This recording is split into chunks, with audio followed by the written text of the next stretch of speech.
applications of first law of thermodynamics. अच्छा, application पढ़ाए थे। चलो, तो एप्लीकेशन का सबसे लास्ट टॉपिक बताओ, सबसे लास्ट में क्या बताए थे?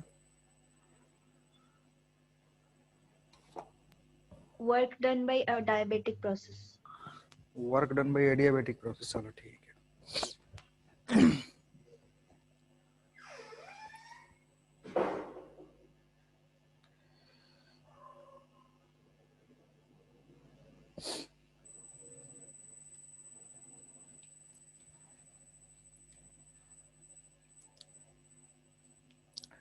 नेक्स्ट हेडिंग लिखेंगे second law of thermodynamics. Second law of thermodynamics.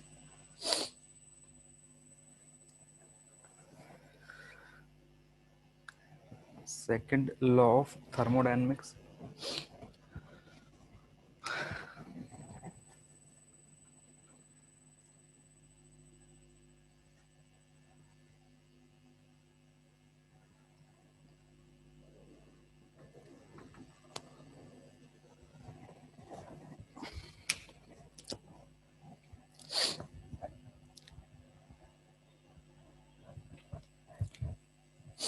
लिखना है इसमें there are two state there are two statement there are two statement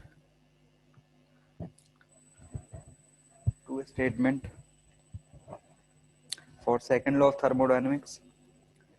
There are two statement for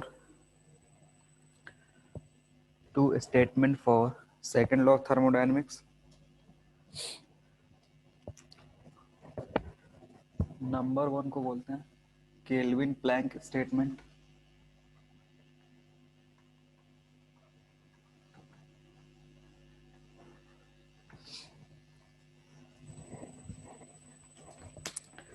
लिखना केल्विन प्लैंक स्टेटमेंट क्या है?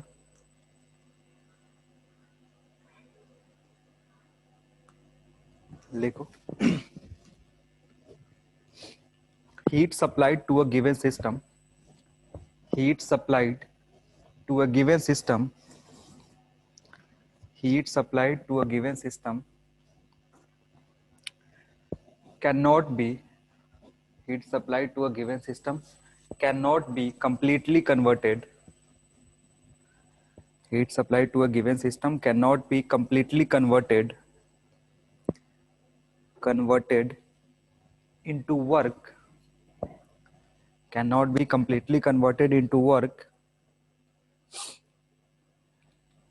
cannot be completely converted into work मतलब जो भी हम हीट देंगे ताकि हीट दे करके कुछ वर्क कर ले, जैसे वर्क से हीट आ सकता है, वैसे ही जैसे हमारा काम क्या होता है कि हीट देंगे ताकि कुछ वर्क परफॉर्म हो सके। तो अगर हीट सप्लाई कर रहे हो किसी भी सिस्टम को तो टोटल का टोटल एनर्जी वर्क में कन्वर्ट नहीं होता है, कुछ हीट लॉस होता है। और ये बताया था केल्विन प्लैंक ने, इसको केल्विन प्लैंक स्टेटमेंट बोलते हैं। नंबर टू है, number two is Clausius statement. Clausius statement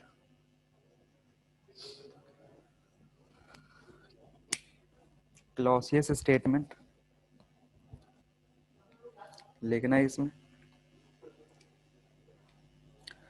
according to this statement according to this statement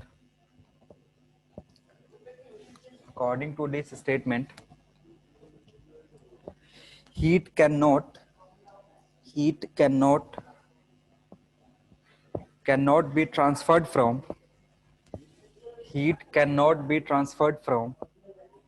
according to this statement heat cannot be transferred from lower temperature body heat cannot be transferred from lower temperature body to a higher temperature body it cannot be transferred from lower temperature body to a higher temperature body without any external effort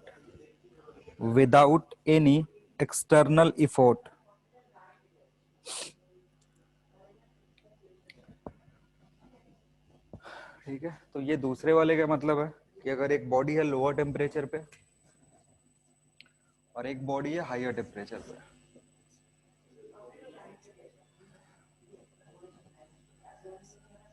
तो जो भी heat का transfer होगा वो इधर से इधर की तरफ होगा, हॉटर से कोल्डर बॉडी की तरफ।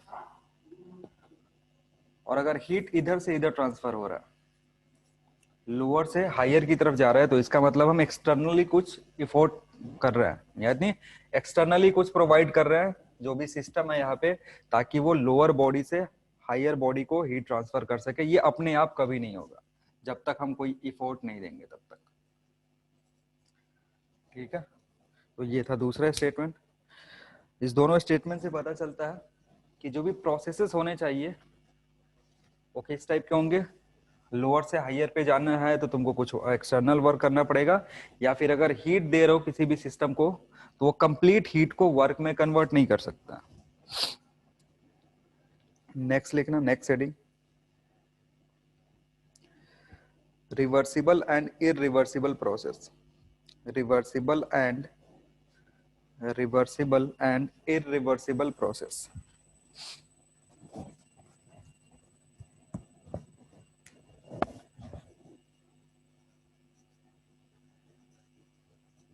Irreversible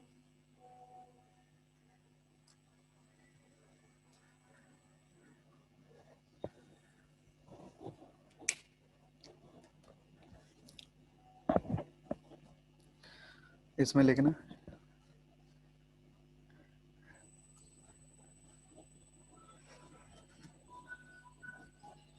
a given process is called a given process is called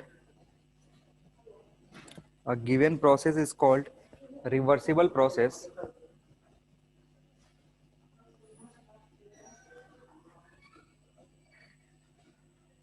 A given process is called reversible process if if if it is returned to initial condition, if it is returned to initial condition, it is returned to initial condition using same path,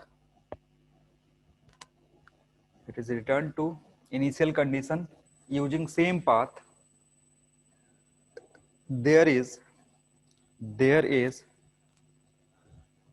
there is no effect, there is no effect, there is no effect produced by it, there is no effect produced by it on surrounding, there is no effect produced by it on surrounding। जैसे एक process है 1 से 2 का, 1 से 2 एक process हो रहा है, ठीक है, लेकिन अगर 2 से 1 वापस जा रहे हो सेम पाथ को फॉलो करते हुए, 2 से 1 आप वापस जब जा रहे हैं सेम पाथ को फॉलो करते हुए, और कोई लॉस नहीं हो रहा है, सिस्टम से कोई लॉस नहीं हो रहा है, या फिर सराउंडिंग पे कोई इफेक्ट नहीं पड़ रहा है जब 2 से 1 को जा रहे हैं, तो ऐसे प्रोसेस को रिवर्सिबल प्रोसेस बोलते हैं। अगर कोई प्रोसेस 1 से 2 गया, फिर इसको जब वापस ले जा रहे थे 2 से 1 सेम पाथ फॉलो करते हुए, और उसका कोई इफेक्ट प्रोड्यूस नहीं हो रहा है, तो ऐसे प्रोसेस को हम रिवर्सिबल प्रोसेस बोलते हैं। और अगर इफेक्ट पैदा करेगा, इफेक्ट प्रोड्यूस करेगा, तो उसको इरिवर्सिबल प्रोसेस बोलते हैं। उसी में लिख देना otherwise, otherwise otherwise it is irreversible process, otherwise it is irreversible process.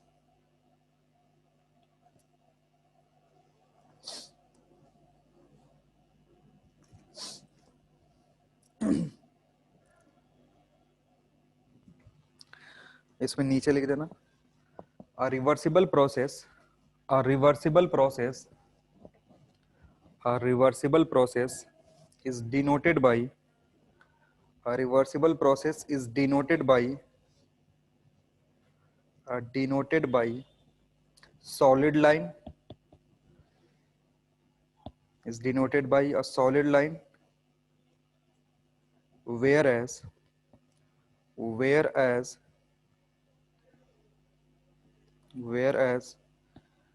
an irreversible process whereas an irreversible process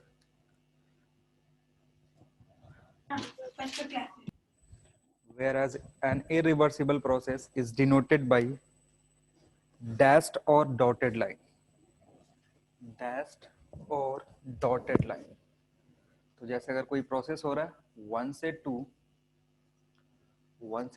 कोई प्रोसेस हो रहा है और इसको डैश लाइन से सॉलिड लाइन से अगर रिप्रेजेंट किए हैं तो ये रिवर्सिबल प्रोसेस है। 1 से 2 अगर कोई प्रोसेस हो रहा है इसको डैश्ड या डॉटेड लाइन से शो करें तो इसका मतलब ये जो भी प्रोसेस है ये इरिवर्सिबल प्रोसेस है, क्योंकि जब इसको वापस ले जाएंगे 2 से 1 तक तो सराउंडिंग पे इफेक्ट पड़ेगा, मे बी हीट प्रोड्यूस हुआ होगा। ठीक है,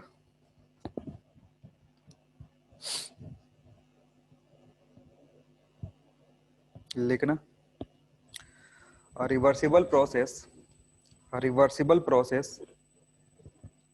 is an ideal condition. A reversible process is an ideal condition. A reversible process is an ideal condition. A process is reversible only if a process is reversible only if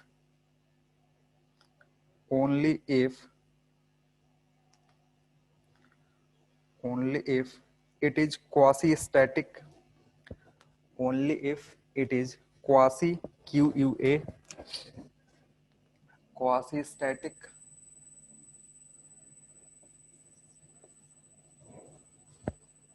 quasi-static का मतलब समझते हो?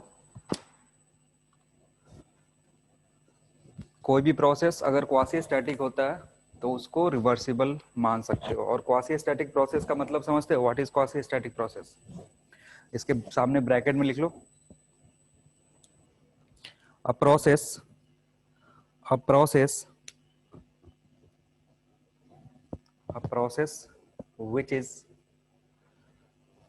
which is in equilibrium, a process which is in equilibrium at each and every point,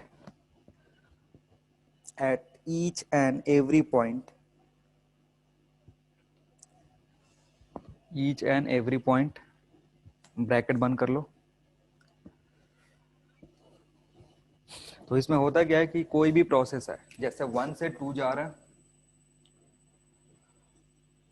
ये quasi static तब होगा ना जैसे इस पॉइंट पे कहीं भी अगर देख रहे हो तो यहाँ पे जैसे इस पॉइंट 1 डैश पे अगर प्रोसेस को रोक के देख रहे हैं कि प्रोसेस कैसा है, तो इस पॉइंट 1 डैश पे सिस्टम और सराउंडिंग इक्विलिब्रियम में होंगे। फिर आगे बढ़े, फिर 2 डैश पे गए, 2 डैश पे जब भी चेक करें तो 2 डैश पे भी जो प्रोसेस है उसके दौरान अगर सिस्टम और सराउंडिंग इक्विलिब्रियम में है, मतलब हर एक पॉइंट पे कहीं भी अगर रोक के देख रहे हो, इस दोनों प्रोसेस के बीच में 1 और 2 स्टेट के बीच में कहीं भी प्रोसेस को अगर रोक के देख रहे हो और अगर वो सिस्टम और सराउंडिंग इक्विलिब्रियम में बता रहा है तो ऐसे प्रोसेस को क्वासी स्टैटिक प्रोसेस बोलते हैं। और क्वासी स्टैटिक प्रोसेस जो होता है रिवर्सिबल प्रोसेस होता है। ठीक है, एग्जाम्पल में लिख लो, example of reversible process, example of reversible process, इसका एग्जाम्पल है quasi static isothermal expansion.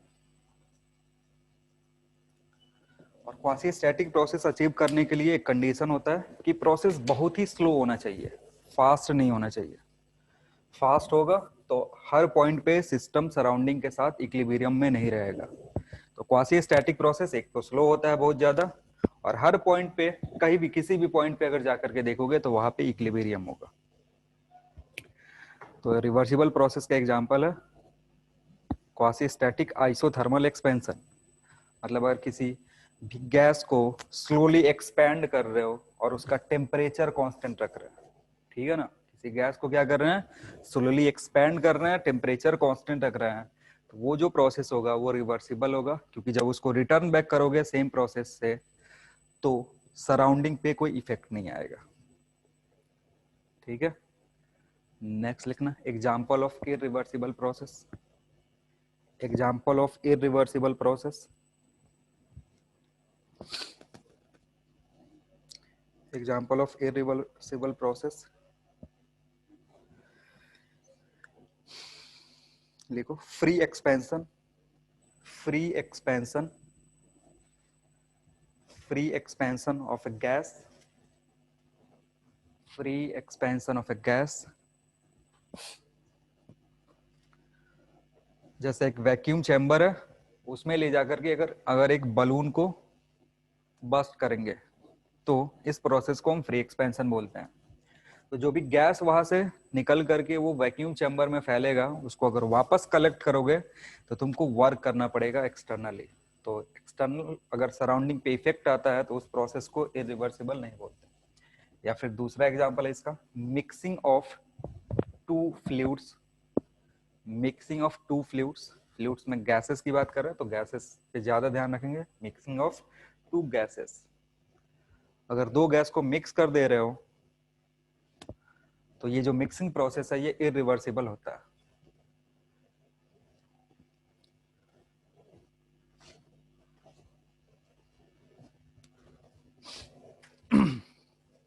Next heading लिखेंगे, नेक्स्ट हेडिंग है कार्नोट इंजन। कार्नोट इंजन,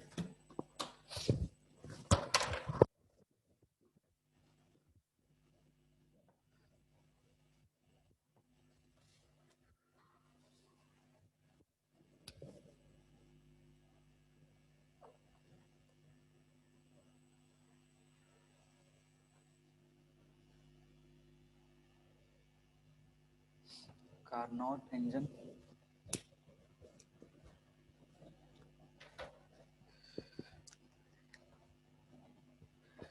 देखो इंजन का काम क्या होता है, कोई भी इंजन है वो हीट एनर्जी को मैकेनिकल एनर्जी में कन्वर्ट करता है। ठीक है ना, जैसे कार में कोई इंजन लगा हुआ है तो उसका काम क्या होता है, फ्यूल लेता है, फ्यूल बर्न करते हैं, फ्यूल बर्न होगा, हीट प्रोड्यूस होगा, उस हीट को वो वर्क में कन्वर्ट करेगा। ठीक है ना, तो इंजन जिस चीज को भी बोलते हैं उसका काम होता है हीट एनर्जी को वर्क में कन्वर्ट करना या मैकेनिकल में कन्वर्ट करना। तो हमारा जो सबसे पहला इंजन है वो है कार्नोट इंजन। ठीक है, अब कोई भी इंजन जो होता है उसमें अलग अलग प्रोसेस होते हैं, तीन चार प्रोसेस से मिल के बना होता है। जो भी प्रोसेस है, जो भी इंजन है वो उसमें सिंगल प्रोसेस नहीं होता है, तीन चार प्रोसेसेस मिल के बनते हैं। जैसे अगर बाइक है तो बाइक में क्या होगा, पहले कंबसन होगा, कंबसन के बाद फिर एक्सपेंशन होता है, एक्सपेंशन के बाद एक्सपेंशन जो होगा उसके चलते वर्क डन होगा, वर्क डन के बाद एग्जॉस्ट होगा, जो भी बर्न हुआ है गैसेस उसको एग्जॉस्ट करते हैं, और एग्जॉस्ट करने के बाद फिर सक करते हैं, मतलब सक्शन, कंबसन, एक्सपेंशन और एग्जॉस्ट, चार प्रोसेस होता है किसी भी इंजन के लिए। तो ये चार प्रोसेस मिल करके इससे हीट, एक प्रोसेस में हीट सप्लाई होता है, दूसरे प्रोसेस में वर्क डन होता है, और फिर हीट रिजेक्ट होता है। तो ये सारे मिल करके एक इंजन को बनाते हैं। तो जो भी इंजन जो होगा उसमें सिंगल प्रोसेस नहीं होगा, मिनिमम तीन प्रोसेस हो सकते हैं या फिर चार या पांच, ऐसे बनता है। तो उसमें एक स्पेशल इंजन है जिसको हम कार्नोट इंजन बोलते हैं। कार्नोट इंजन का काम क्या होता है, हीट लेगा और वर्क करेगा। ठीक है ना, किसी भी इंजन का काम क्या होता है, हीट लेगा, तो हीट लेते कहां से है, हाइयर टेम्परेचर बॉडी से, हाइयर टेम्परेचर बॉडी से अपने आप हीट ट्रांसफर हो जाता है। तो यहाँ पे T1 है, यहाँ पे एक इंजन है, इंजन है, ये यहाँ से हीट सप्लाई करेगा। तो मान लो Q1 सप्लाई हुआ, इंजन में गया, इंजन ने इस Q1 को यूज करके कुछ वर्क किया और इसी वर्क को हम यूज करते हैं। लेकिन अभी फर्स्ट लॉ, ये सेकंड लॉ ऑफ थर्मोडायनेमिक्स जो पढ़े हैं उसमें पहला ये स्टेटमेंट क्या था कि ये जो हीट है ये पूरा का पूरा वर्क में कन्वर्ट नहीं हो सकता। जो भी हीट है हमारा वो पूरा का पूरा वर्क में कन्वर्ट नहीं हो सकता। इसका मतलब कुछ हीट क्या होगा, रिलीज हुआ होगा किसी लोअर टेम्परेचर पे, तो Q2 रिलीज हुआ T2 पे। ठीक है, तो समझना यहाँ क्या हो रहा है, यहाँ पे कंबसन हुआ, कंबसन के चलते हीट प्रोड्यूस हुआ, इंजन ने उसको यूज करके वर्क किया, और जो बाकी हीट है वो बाहर फेंक दिया सराउंडिंग में। सराउंडिंग का टेम्परेचर T2 है, और ये एग्जॉस्ट से निकला हुआ हीट है।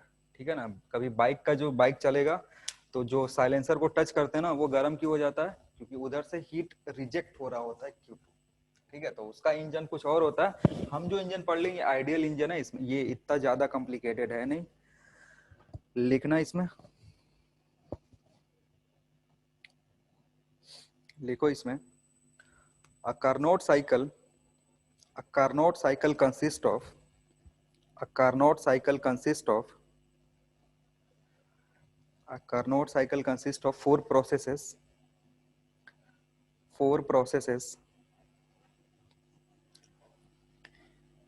four processes. All these processes, all these processes are reversible. All these processes are reversible.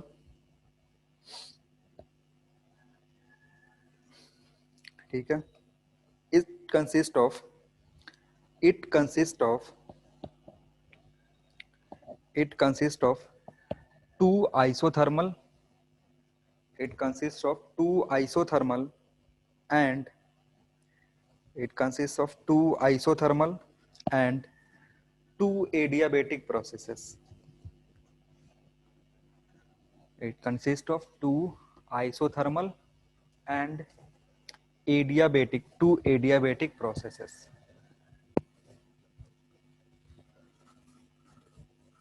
अब समझते हैं होता क्या है।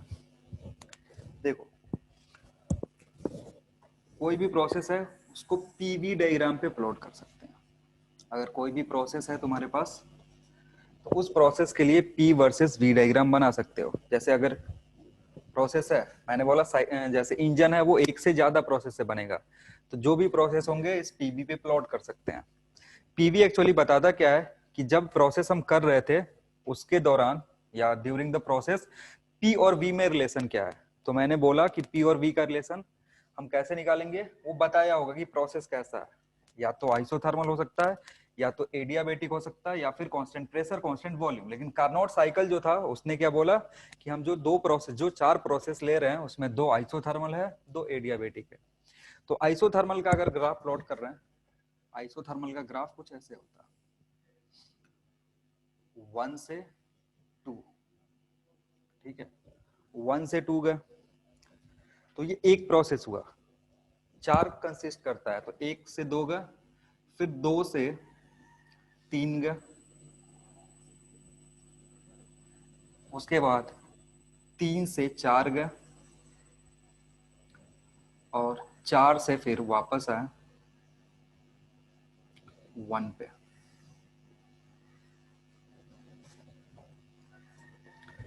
ये पूरा कार्नोट साइकिल है। इसका स्लोप तो इसका और इसका स्लोप थोड़ा सेम होना चाहिए। 1 मिनट से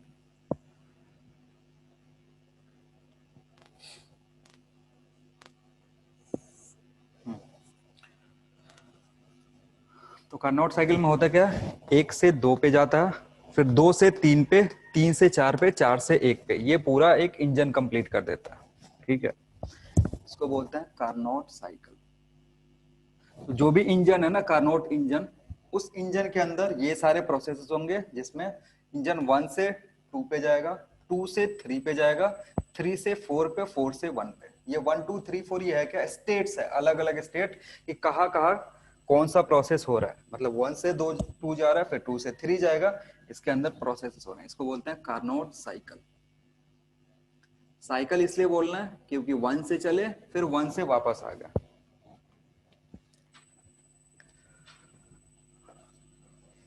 अब समझते हैं, ये जो पॉइंट है इस पॉइंट का कुछ प्रेशर होगा P1 V1, और यहाँ का कुछ टेम्परेचर होगा T1। ठीक, अगेन इस पॉइंट पे अगर जाओगे तो यहाँ का कुछ प्रेशर होगा P2 V2 T2, और अगर यहां से गए तो इस पॉइंट पे कुछ प्रेशर होगा P3, कुछ वॉल्यूम होगा V3, टेम्परेचर होगा T3। सिमिलरली 4 के लिए P4 comma V4 comma T4।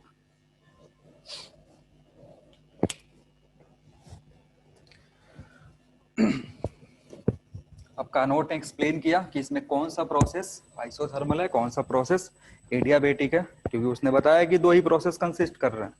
तो 1 से 2 जो प्रोसेस है, 1 से जो 2 प्रोसेस है, ये है आइसोथर्मल हीट एडिशन प्रोसेस।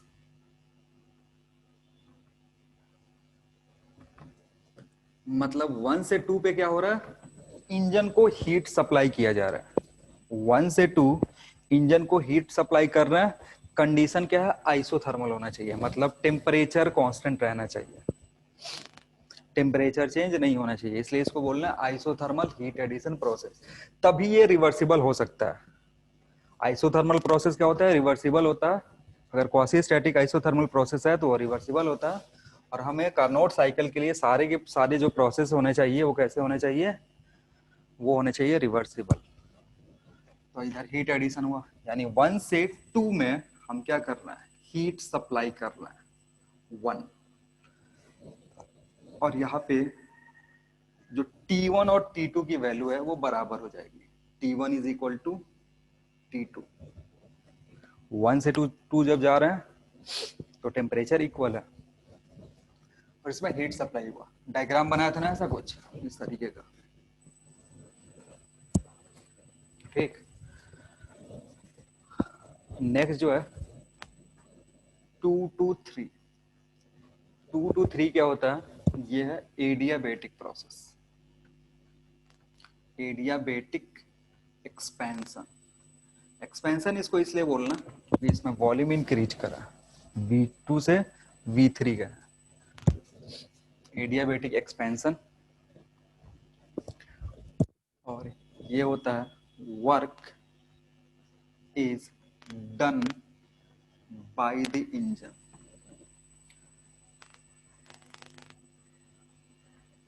जो 2 से 3 प्रोसेस है इसमें इंजन वर्क करता है। नेक्स्ट जो प्रोसेस है 3 से 4, 3 to 4, 3 to 4 is again isothermal process, isothermal heat rejection process, heat rejection process, ठीक है। और यहाँ पे क्या होता है, आइसोथर्मल हीट रिजेक्शन प्रोसेस में अगेन आइसोथर्मल है, तो 3 और 4 का टेम्परेचर सेम हो जाएगा और यही तुम्हारा लोअर टेम्परेचर है। सॉरी, एक काम करना, वो जो बॉक्स बनाया था ना ऐसा, जिसमें T1 T2 ऐसा कुछ लिखे थे, T1 और इधर लिखे थे T2, उसको चेंज करके इसको कर दो TH हाइयर टेम्परेचर और इसको कर दो TL लोअर टेम्परेचर। और ये जो T1 इक्वल्स टू T2 होगा ये हाइयर टेम्परेचर है और T1 इक्वल्स टू T4 ये लोअर टेम्परेचर है। वहां पे जाकर के पीछे चेंज कर लेना।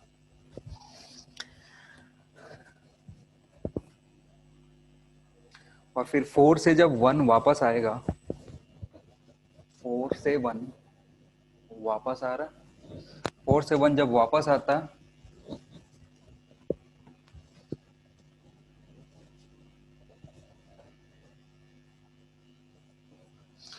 ये होता adiabatic adiabatic compression. Adiabatic compression, compression इसलिए क्योंकि वॉल्यूम डिक्रीज हो रहा है V4 और V1 में V4 ज्यादा, इसको बोलते हैं एडियाबेटिक कंप्रेशन। और during this process work is done on the engine, engine पे वर्क होता है।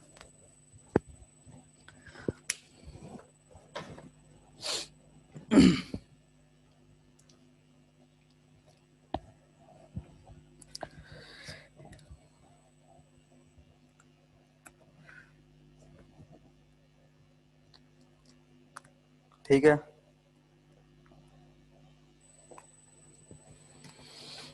चलो अब देखो, अब यहाँ से क्या होता है ना कि जो भी हमने हीट सप्लाई किया वो पूरा का पूरा वर्क में कन्वर्ट नहीं हुआ।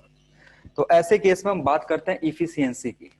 जब हमने कुछ काम करा और उसका जो रिजल्ट आया वो 100% नहीं हुआ, तो ऐसे टर्म में, ऐसे चीज को एक्सप्लेन करने के लिए हम एफिशिएंसी की बात करते हैं कि जो भी हमारा इंजन है वो कितना एफिशिएंट है, हम कितना उसको दे रहे हैं, कितना सप्लाई कर रहे हैं, और उसके रिस्पेक्ट में वो कितना प्रोड्यूस कर रहा है।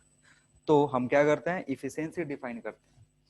तो लिखना efficiency of an engine, efficiency of an engine, efficiency of an engine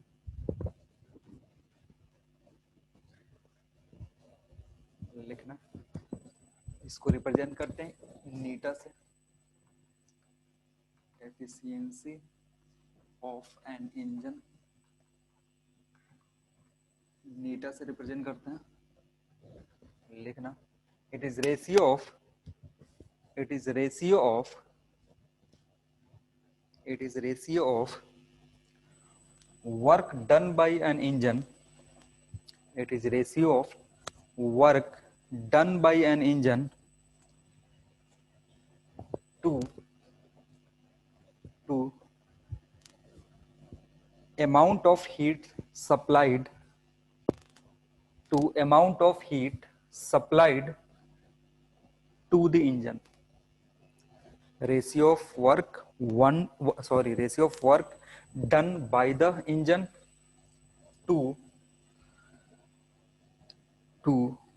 amount of heat supplied to the system, yeah, to the engine.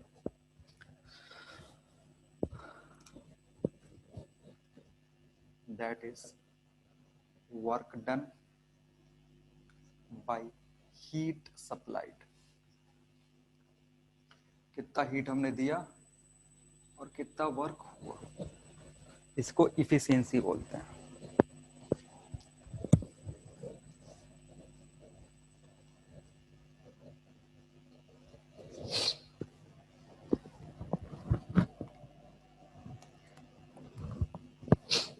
ठीक है, अब ये तुम्हारा एफिशिएंसी है। तो हम देखेंगे कार्नोट साइकिल जो है उसकी इफिशियंसी कितनी है।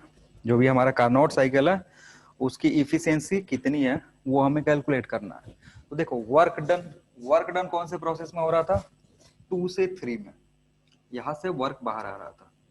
और हीट सप्लाई कब हुआ था, 1 से 2 में, 1 से 2 में हीट सप्लाई हुआ था। और जो भी तुम्हारा 2 से 3 प्रोसेस है इसमें वर्क डन हुआ था। तो 2 से 3 कौन सा प्रोसेस है, एडियाबेटिक प्रोसेस। और 1 से 2 आइसोथर्मल प्रोसेस है। और आइसोथर्मल में जो हीट सप्लाइड होता है वो वर्क डन के बराबर होता है। तो हीट सप्लाइड का फॉर्मूला इसमें डायरेक्टली यूज नहीं कर सकते हैं, वर्क डन कैलकुलेट करेंगे उसको हीट सप्लाइड के बराबर कर देंगे। तो लिखना वर्क डन, वर्क डन, पहले वर्क डन कैलकुलेट करेंगे 2 से 3, वर्क डन 2 से 3 प्रोसेस के लिए होगा। और 2 से 3 प्रोसेस है कैसा, 2 से 3 जो प्रोसेस है वो एडियाबेटिक प्रोसेस है। और एडियाबेटिक प्रोसेस के लिए वर्क डन कैसे निकाला जाता है वो मैंने बताया है। कैसे कैलकुलेट करते हैं, याद है किसी को, NR T2 minus T3 divided by gamma -1। Adiabatic process के लिए जो भी वर्क डन होता है उसको अगर NR delta T divided by gamma -1 से कैलकुलेट करते हैं।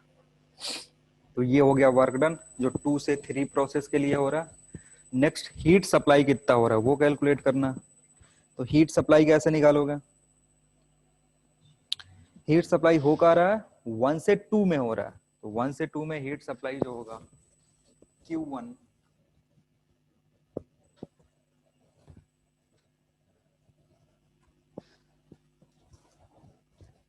Q1 को लिख सकते हो,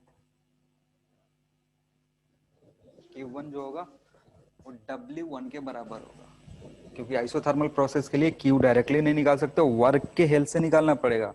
और वर्क के हेल्प से निकालोगे तो ये होगा NR T1 natural log of V2 by V1, natural log of V2 by V1, ये तुम्हारा Q हो गया जो कि सप्लाई किया तुमने, ये वर्क डन हो गया।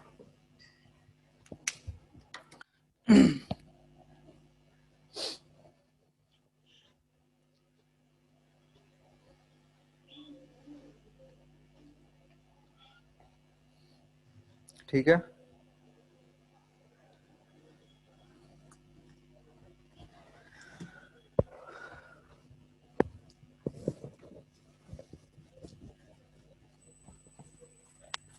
इसको पुट करोगे तो उसमें हमारा नेट सप्लाइड, सॉरी जो एफिशिएंसी है सिस्टम का वो आ जाएगा। कहाँ गया मार्कर? अब एक और चीज देख ले रहे हैं थोड़ा सा पहले, ये डायग्राम पहले बनाया हुआ तो मत बनाना इसको दोबारा, ये प्रोसेस सीधे यूज कर लेंगे।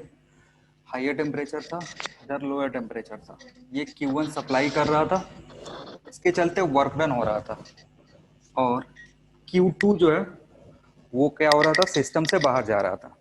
ठीक है, तो अगर यहाँ पे एनर्जी कंजर्व करोगे तो Q1 आया, Q1 से W वर्क हुआ और इतना रिजेक्ट हुआ। तो from energy conservation, energy conservation, energy conservation से क्या ले सकते हो, जो Q1 होगा ना, Q1 will be equal to W plus Q2। ठीक है ना, जितना हमने हीट दिया उसका कुछ पोर्शन वर्क में कन्वर्ट हो रहा है और कुछ पोर्शन रिजेक्ट हो रहा है, तो इन दोनों को ऐड करोगे तो ये इसके बराबर होना चाहिए। तो यहाँ से जो Q2 है, या W लिख लो, W can be written as, W can be written as Q1 minus Q2, इस फॉर्म में लिख सकते हो। हीट कितना सप्लाई हुआ, कितना रिजेक्ट हुआ, उससे भी वर्क आ जाएगा।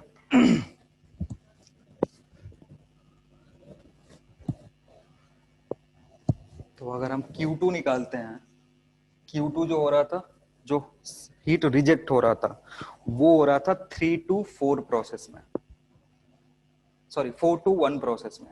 जो हीट रिजेक्ट हो रहा था, जो कार्नोट साइकिल बनाए थे, एक बार फिर से चेक कर लेते हैं।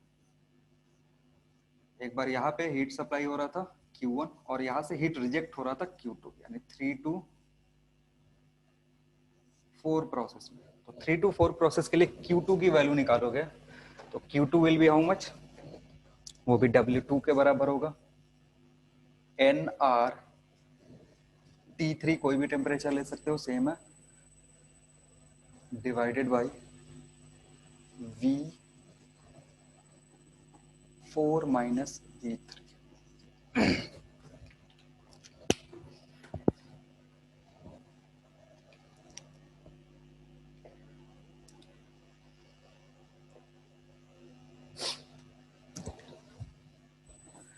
तो यहाँ से Q2 आ गया, Q1 आ गया, और वर्क डन पहले ही निकाल चुके हैं, तो कोई भी यूज करोगे एफिशिएंसी निकल जाएगा। So efficiency of Carnot cycle ऐसे लिखना, efficiency of Carnot cycle, Carnot cycle, अब स्पेशल साइकिल कार्नोट की बात कर रहे हैं। जो कार्नोट साइकिल का एफिशिएंसी होगा NC, that can be written an work done by Q1, या फिर वर्क डन को इसमें चेंज कर लो तो ये हो जाएगा Q1 minus Q2 divided by Q1, और अगर इसमें थोड़ा सा और चेंज करोगे तो it will be 1 minus Q2 by Q1। कितना हीट सप्लाई किया, कितना हीट रिजेक्ट हुआ, उसके यूज से भी हम कार्नोट साइकिल एफिशिएंसी कैलकुलेट कर सकते हैं। तो Q1 Q2 तुमने कैलकुलेट कर लिया, उसको सीधे वहां पुट कर दो।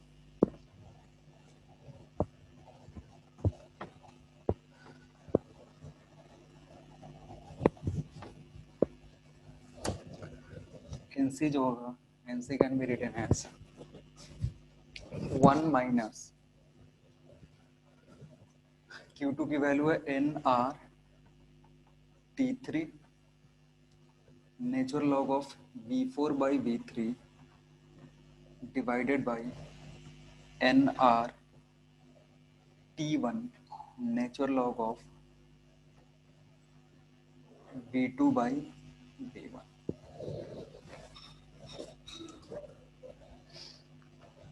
यहाँ से कार्नोट साइकिल की एफिशिएंसी आएगी। अब जो जो कैंसिल आउट होने वाला उसको कैंसिल आउट कर दो। एनआर से एनआर तो डायरेक्टली दिख रहा है, कैंसिल आउट हो जाएगा। और कार्नोट साइकिल का एक और खासियत है कि ये जो रेशियो होता है V4 by V3 is equal to V3 is equal to V2 by V1। Carnot cycle के केस में जो रेशियो होगा 3-4 के वॉल्यूम का वही रेशियो होगा 1-2 के वॉल्यूम का। मतलब V2 बाई V3 और V4 बाई V3 ये रेशियो जो होगा वो सेम होगा।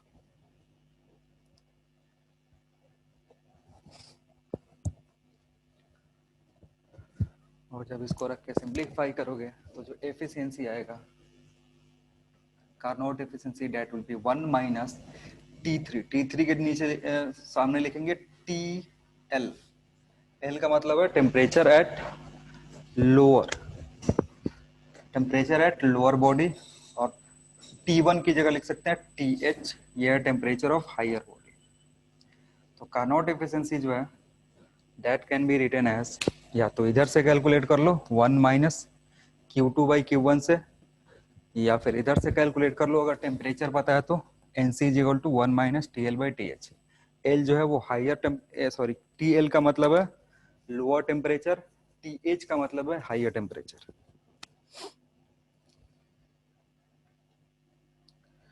तो यहां से सिंप्लीफाई करोगे कार्नोट एफिशिएंसी आ जाएगा।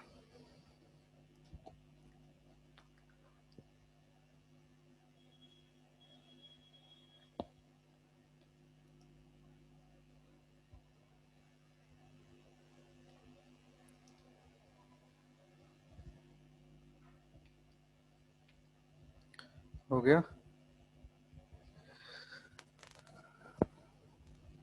लिखना, एक सवाल लिख लो।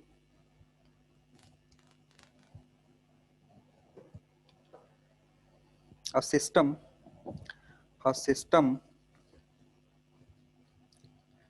a system is receiving heat a system is receiving heat a system is receiving heat from a body at from a body at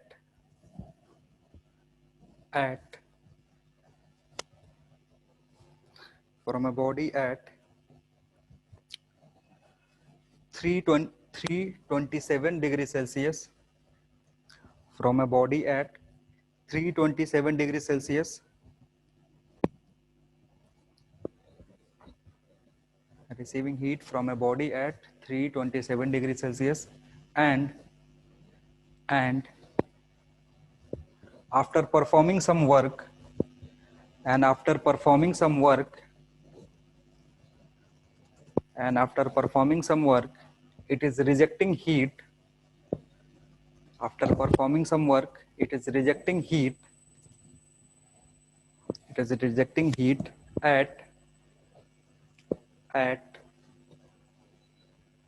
27 degrees Celsius, rejecting heat at 27 degrees Celsius. Then find efficiency of the engine. Then find efficiency of the engine. Then find efficiency of the Carnot engine लिख दो। Carnot engine से हमें मतलब है, बाकी सारे engine से मतलब नहीं है। Then find the efficiency of Carnot engine.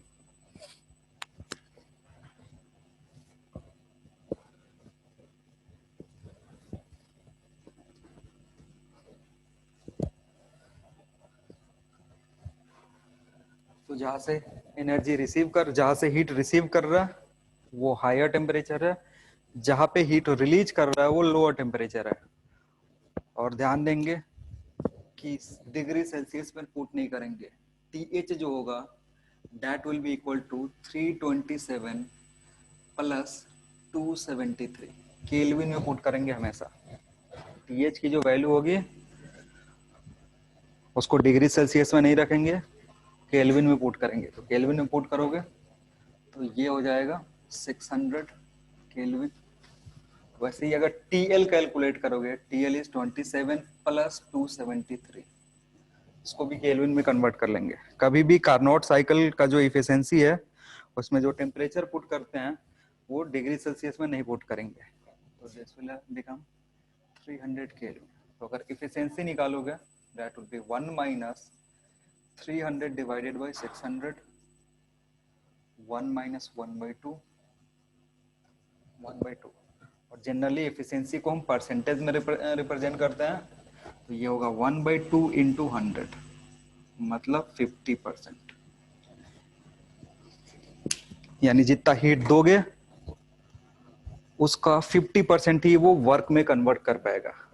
इसके कहने का मतलब है अगर 100 जूल वर्क दोगे तो 100 जूल हीट दोगे तो 50 जूल का वर्क होगा, बाकी 50 जूल वेस्ट हो जाएगा। ठीक है, तो ये था तुम्हारा कार्नोट साइकिल। और कार्नोट साइकिल खत्म हुआ, थर्मोडायनामिक्स इसी के साथ फिजिक्स का जो सिलेबस है वो खत्म हो गया।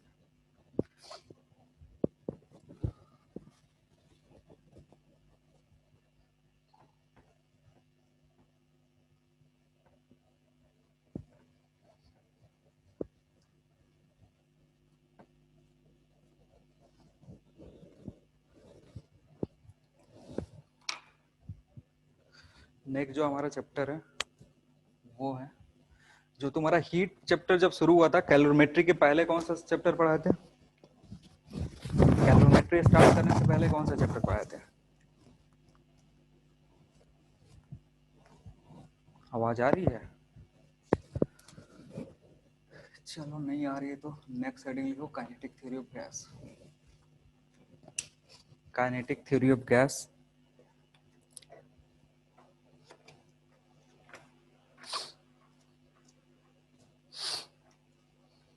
सर कैलोरीमेट्री से पहले ग्रेविटेशन पर आया था। अच्छा ठीक है, चलो तो अभी जो चैप्टर है वो है kinetic theory of gas.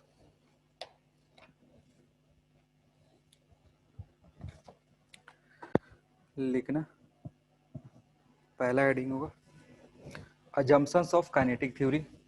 assumptions of, ये चैप्टर पढ़ने से पहले कुछ assumptions लेते हैं। assumption of kinetic theory of gas।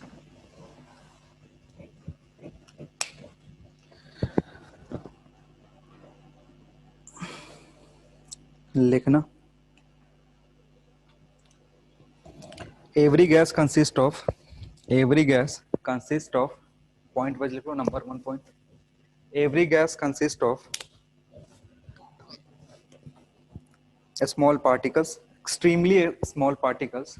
every gas consists of extremely small particles called molecules, called molecules, called molecules which are identical to each other, consist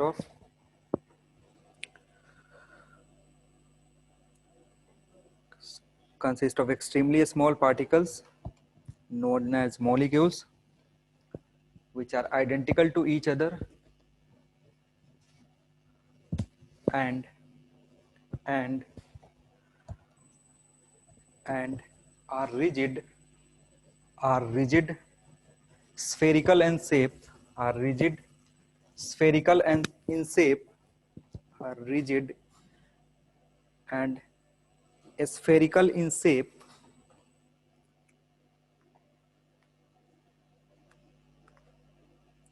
ठीक है। तो जितने भी गैस है वो पार्टिकल से बने होते हैं, उस पार्टिकल को मॉलिक्यूल्स बोलते हैं। पार्टिकल जो होगा स्फेरिकल शेप का होगा, रिजिड होगा।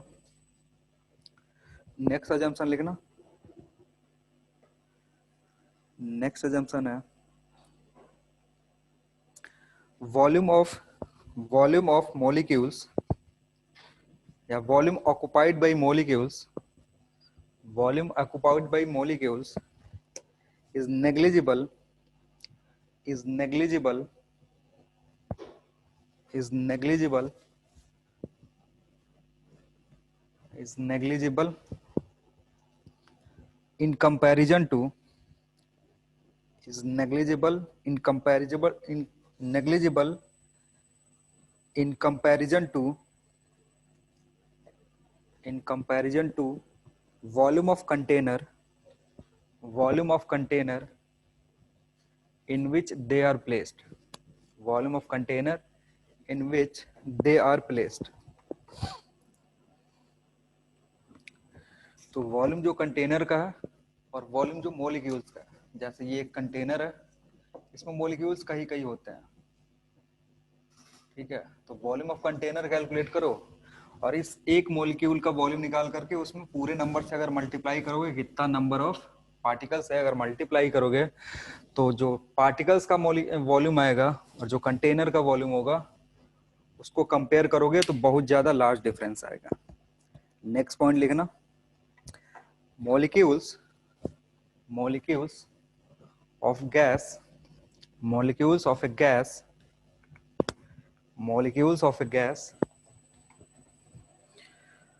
keep on moving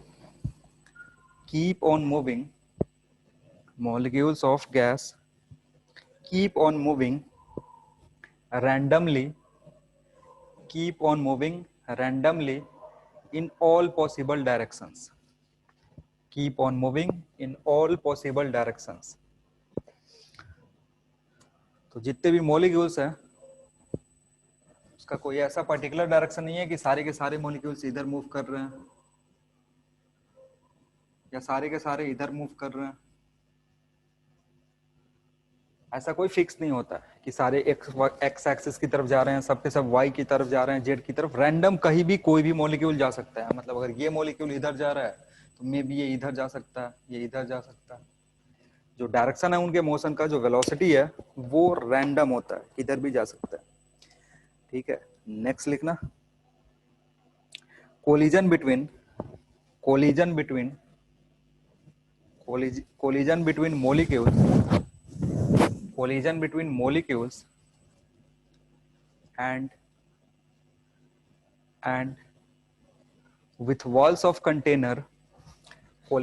molecules and with walls of container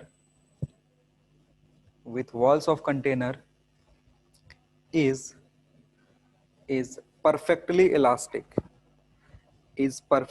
elastic ठीक है। जो भी कोलिजन होगा वो परफेक्टली इलास्टिक होता है, मतलब एनर्जी का लॉस नहीं हुआ। कोलिजन होगा, एनर्जी का लॉस नहीं होगा, एक पार्टिकल से दूसरे पार्टिकल को एनर्जी ट्रांसफर हो जाएगी पूरी की तो पूरी, ठीक है। मे बी एक रेस्ट में आ सकता है, फिर रेस्ट में आने के बाद वो दोबारा अपना मोशन स्टार्ट कर देगा या डायरेक्शन चेंज करके किसी और डायरेक्शन में मूव करने लगेगा। एनर्जी कभी भी लॉस नहीं होता।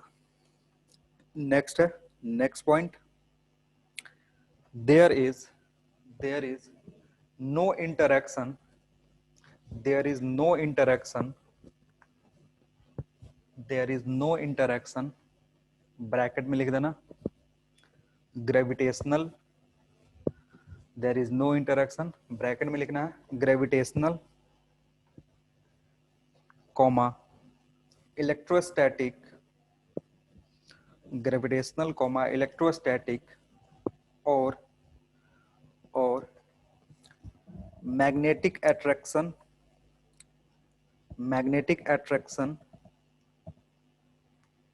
ब्रैकेट बंद कर दो।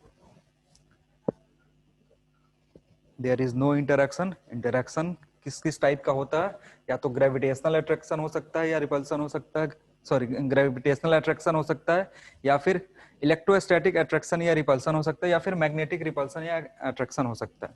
तो इस टाइप का कोई फोर्स एग्जिस्ट नहीं करता है, कोई फोर्स या कोई जो तुम्हारा फोर्स या इंटरेक्शन है वो एग्जिस्ट नहीं करेगा, मतलब एक दूसरे पे पार्टिकल फोर्स नहीं लगाते हैं। तो इसमें लिखना there is no interaction, bracket बंद करके फिर लिखना between molecules of a gas, there is no interaction gravitational or electrostatic or magnetic between molecules of a gas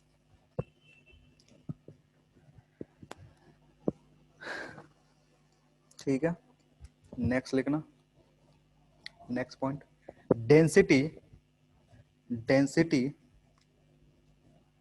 density of the gas density of the gas is constant at each and every point. Density of a gas is constant at each and every point. अगर एक container में gas रखे हुए हो तो जो density होगा container के किसी भी पोर्शन में मेजर करो, इधर इधर इधर इधर इधर, हर जगह डेंसिटी सेम होगा। नेक्स्ट लिखना, next point, pressure applied by pressure applied by applied by pressure applied by gas molecule pressure applied by gas molecule on the wall of container is due to on the wall of container is due to change in momentum of particles is due to change in momentum of particles during collision is due to change in momentum of particles during collision। तो जो भी pressure apply करता है gas किसी भी container पे, वो इसलिए आता है कि वो जाकर के कंटेनर से कोलाइड किया, कंटेनर से कोलाइड करता है, उसके चलते उसका मोमेंटम चेंज होता है, क्योंकि मोमेंटम चेंज होगा तो मोमेंटम चेंज होने के चलते फोर्स आएगा, और फोर्स पर यूनिट एरिया को प्रेशर बोलते हैं। तो ये जो सारी चीजें आगे इसके नेक्स्ट क्लास में पढ़ेंगे। अभी के लिए thank you everyone. Thank you sir. Thank you, sir.